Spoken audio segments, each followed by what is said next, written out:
Be ready. 5 seconds. Start. Observe National Solidarity Day. It was exactly 2 years ago that our northern borders were attacked. This was surprise sprung on us quite suddenly, but in the hour of peril we saw an upsurge of patriotic feeling throughout the country. Differences of state, caste, creed, or language, which had often seemed superficially to divide us, disappeared in a moment. It was a visible demonstration of the fundamental unity of our people, which has preserved the integrity of India through the ages. The farmer in the field, the worker in the factory, and indeed people from all walks of life came forward to make their own contribution in order to defend the country's freedom. On the borders, our soldiers fought with valor and with determination. So many of them made the supreme sacrifice and gave their lives so that the country might live. The whole nation remembers them with feelings of admiration and gratitude. We have, however, to remember that we should not be satisfied with what happened in the past. We have to realize that preservation of the freedom and territorial integrity of the motherland calls for incessant effort, vigilance, and alertness. The problems that we face today are serious indeed. The Chinese are trying to build up a mighty war machine and to create fear in the minds of all. China has gone a step further and has recently exploded an atomic bomb. We are thus confronted with a nuclear menace in Asia, something new for this peace-loving continent. These are serious developments and we must take due notice of them. Even otherwise, in recent days, we have seen events of greater significance taking place in other parts of the world. Within the country, we are going through a period of difficulties. The production of food is still inadequate. Harvesting of rice has begun and the new paddy and rice will be coming into the market. This will ease the situation in respect of rice for the present. The farmers are aware that the government is very particular that they should get reasonable and remunerative prices for their paddy.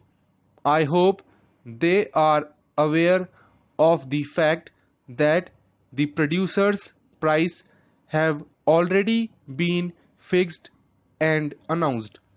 It is therefore not unreasonable to expect that the Kisans will come forward to sell their paddy or rice to the government at fixed prices also. The sowing of the Rabi crop will soon start.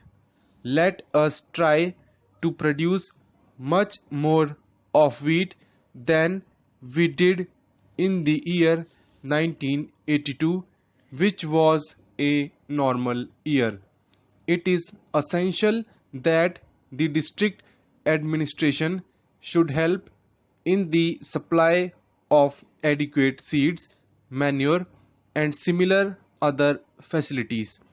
Water for irrigation purposes is the most important item. The problem of waterlogging has greatly increased in recent years. Every effort should be made to see that areas liable to waterlogging are provided with necessary drains. Besides major irrigation projects, minor and medium schemes should also be taken in hand. All tanks and pounds should be deepened. I am told that the construction of tube wells sometimes diverts attention from the existing irrigation works and even leads to avoidable duplication. It should always be borne in mind that new investment in tube wells should not make the older investment infructuous, nor should it result in the neglect of the existing works. These are some of the reasons why the irrigated area in a number of states has not appreciably increased in spite of considerable investment.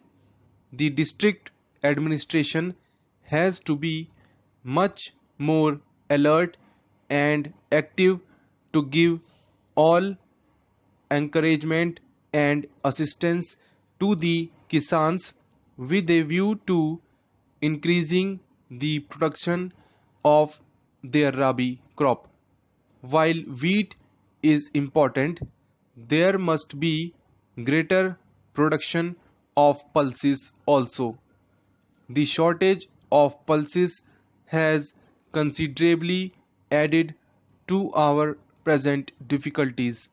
I know we all understand and fully realize that the solution of all our present day food difficulties lies in increased production.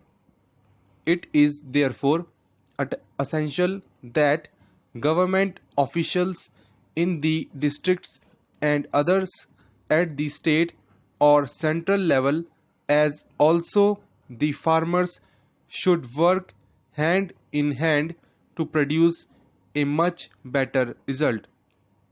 Let us show to the country that we can tackle our problems effectively by our own efforts and perseverance. The question of distribution has also assumed great importance. The cooperatives and the fair price shops have helped to a considerable extent in the present situation. With improved methods and with more effective supervision, they can do still better. Moreover, if consumer cooperatives can be organized by local initiative, they can be of much assistance in ensuring supplies to the consumers at steady price. I am sorry to say that grain dealers do not seem to have fully realized the gravity of the situation. This has led me to serious thinking, and the government must make some radical changes in the present system of distribution.